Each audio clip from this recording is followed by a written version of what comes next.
June 4వ తేదీన ప్రమాణ స్వీకారం చేసేదే విశాఖపట్నం నుంచి చేస్తూ నా ప్రమాణ స్వీకారం నెక్స్ట్ విశాఖపట్నం నుంచి జరుగుతుంది.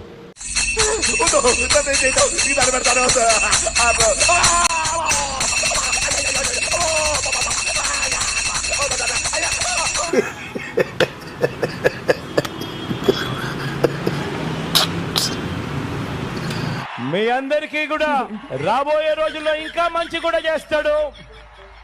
దగ్గరుండి నేను చేయిస్తా కూడా నానితో. ఏంట్రా నువ్వు చేసావు నా బొచ్చు?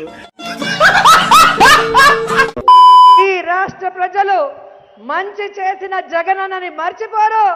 2024 జగనన్న వన్స్ మోర్.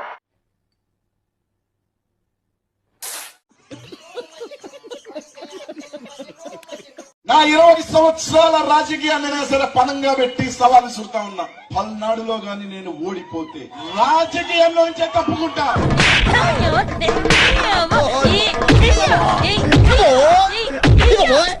రాజకీయంలో నుంచే పల్నాడి పౌరుషాల బిడ్డ గడ్డ మీద చెప్తా ఉన్నా. ఏడకు వచ్చి అదే పౌరుషంతో అందరి ముందు పరుగు పోయిందిగా, ఇంకెలా తలెత్తుకుంటాం?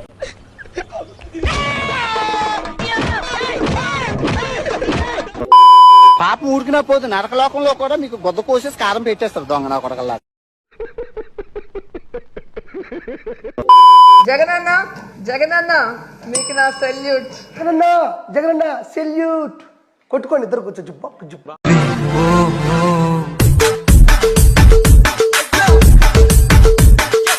జగనన్న ఊదు మొహం వేసుకొని తాగి తాగి తాగి బందర్ మొహంది. ఇప్పుడు నువ్వు ఏమన్నా? ఊదు మొహం వేసుకొని తాగి తాగి తాగి బందర్ మొహంది.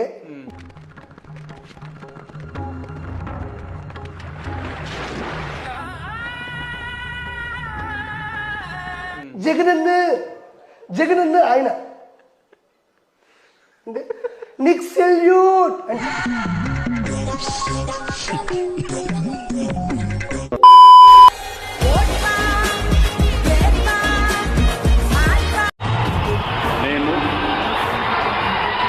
కొణిదెల పవన్ కళ్యాణ్ అనే నేను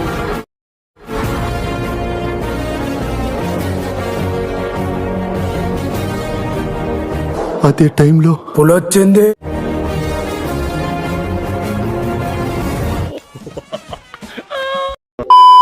సార్ చిటికెన వేలు మీద వెంట్రుకలు కూడా కొణిదెల పవన్ కళ్యాణ్ అనే నేను మండుతున్నట్టుంది. ఎమ్మెల్యే గెలవలేనటువంటి వ్యక్తి జగన్మోహన్ రెడ్డి నేను చెప్తాను. కొణిదెల పవన్ కళ్యాణ్ అనే నేను గుండెల్లో ఒకటే మంట. నువ్వు ఏమి పీకలేవు. కొణిదెల పవన్ కళ్యాణ్ అనే నేను జీవితంలో ఎప్పటికీ అసెంబ్లీకి వెళ్ళలేవు. కొణిదెల పవన్ కళ్యాణ్ అనే నేను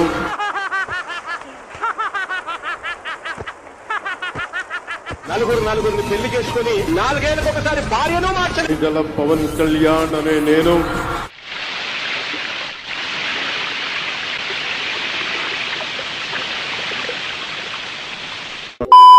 నారా చంద్రబాబు నాయుడు అనే నేను ఒక మనిషిని బతికించేది గాలి, నీరు, నిద్ర, అన్నం, ఆకలే కాదు, పగ కూడా బతికిస్తుంది.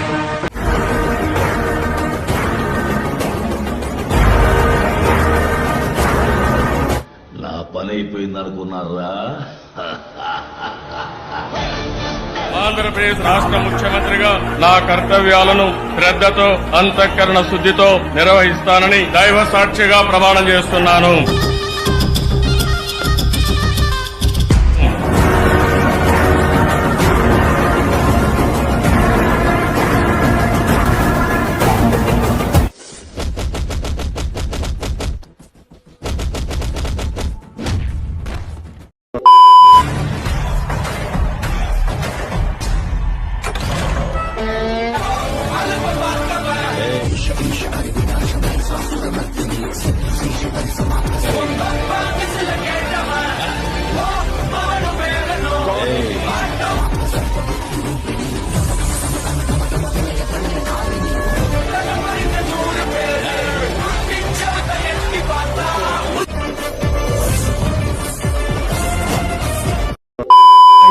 మబ్బులు కాల్సి నీ చుట్టూ ఎన్నెల్లు పొంగిస్తా నింపేసుకుంటా నిన్ను నాలోనా ఏది కాదనుకుంటా చేసుకుంటా నిన్ను నా మీద మొక్కేది నిన్నే ఎప్పుడైనా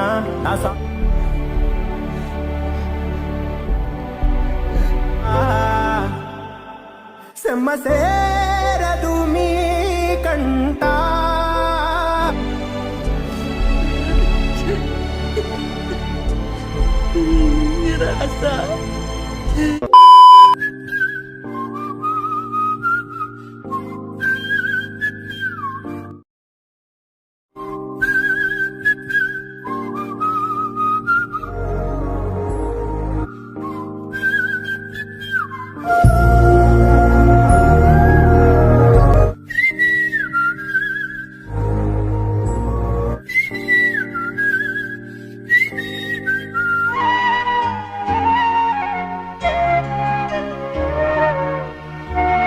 సార్ ఆఖరిన ఒక మాట అన్నారు, అదొకసారి అనండి సార్. ఆంధ్రనే దానికి ముందు అన్నారు అది దిక్తానే పవన్ కాదు సార్, దానికి కొంచెం ముందన్నారు అది మీరు చెప్పేస్తారు, నాకు తెలుసు చెప్పేస్తారు. ఈ పవన్ ని ఆంधी है అదే సార్ అనండి సార్. ఆగలేకపోతున్నాను సార్. ఆశతో ఆతృతగా ఉంది, సంతోషంగా ఉంది.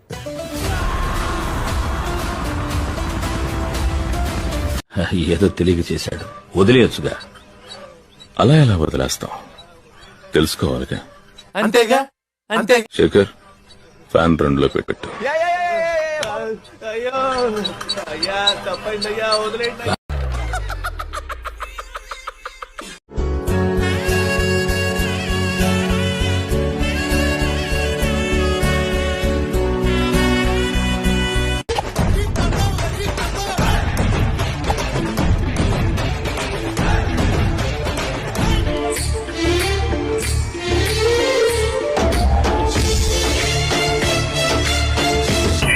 తీసేరా, తీసేయి.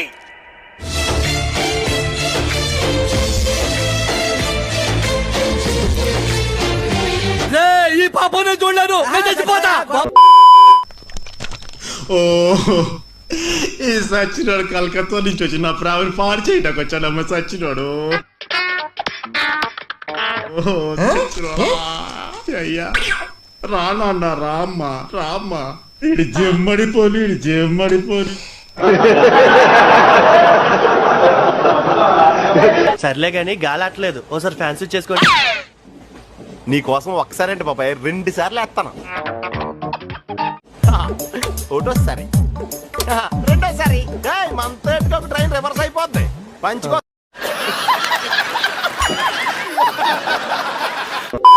గుడివాడలో కొడాలి నాని కబ్జా చేసిన 9 ఎకరాల భూమిని తిరిగి స్వాధీనం చేసుకున్నారు బాధితులు. మళ్ళీ కొత్త కాన్సెప్టా? ఊపిరి పీల్చుకోవడం కూడా టైం ఇవ్వట్లేదురా. సార్వత్రిక ఎన్నికల్లో టీడీపీ విజయంతో పరిస్థితులు మారిపోతున్నాయి. గడ్డం గ్యాంగ్ అరాచకాలను ఇక సహించేది లేదంటున్నారు బాధితులు. ఇది అన్యాయం, దొంగ ఆట, నేను ఒప్పుకోను. కబ్జా చేసిన భూమి చుట్టూ ఉన్న కంచెలను 2 జేసీబీలతో తొలగించారు బాధితులు. కొడాలి నాని అరాచకాలు నశించాలి అంటూ పెద్ద ఎత్తున నినాదాలు చేశారు.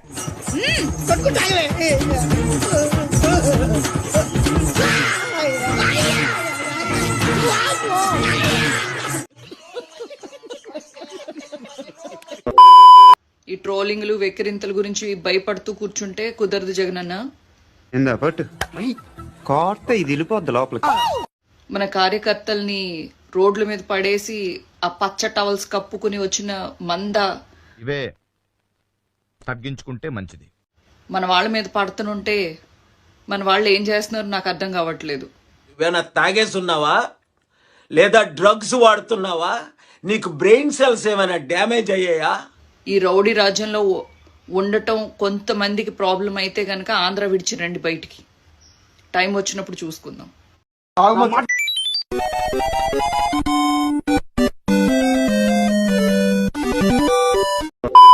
అవినాష్, నువ్వు ఉమ్మడి కృష్ణా జిల్లాలో ఉన్నటువంటి ఆ కొడాలి నానిగాడు, ఆ గుడివాడ గుట్కాగాడు, ఆ గన్నవరం సైకోగాడు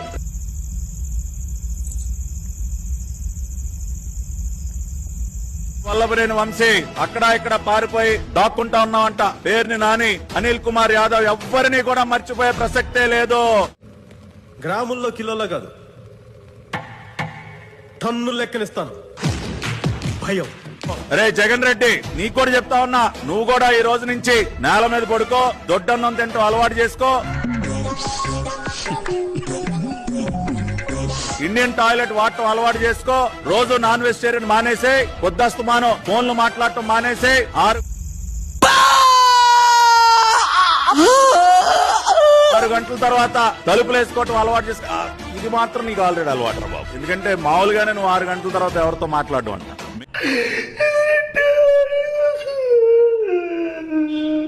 మిగతా వాళ్ళైతే అలవాటు చేసుకోవాలి కానీ నువ్వు అలవాటు చేసుకోవాల్సిన అవసరం లేదు. ఎందుకంటే మామూలుగానే 6 తర్వాత తమరు క్లోజ్ కదా తలుపులు.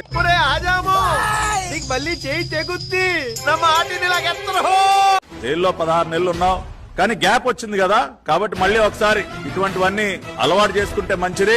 ఎవడిని కూడా వదిలిపెట్టే ప్రసక్తే లేదు. తల్లికి నేను బరువైపోతేనే నలుగురిలో మీకు నల్ల మగము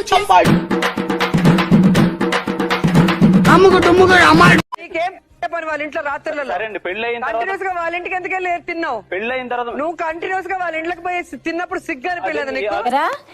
కొంచెం గ్యాప్ ఇవ్వాలి. అన్ని రూల్స్ చెప్తున్నా వాళ్ళ బాబోయ్ రెచ్చగొక్కనన్నా. మీరు చెప్తున్నారు బాగా కనెక్ట్ అయినట్టుంది. ఫోన్ మాట్లాడకపోతే ఏదోలాగా నరాలు లాగేస్తుందా?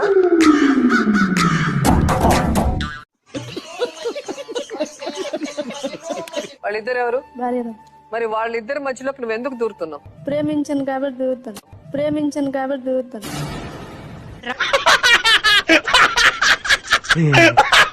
మీ ఇద్దరి బంధాన్ని ఏమంటారు? భార్య భర్తలు అంటారు.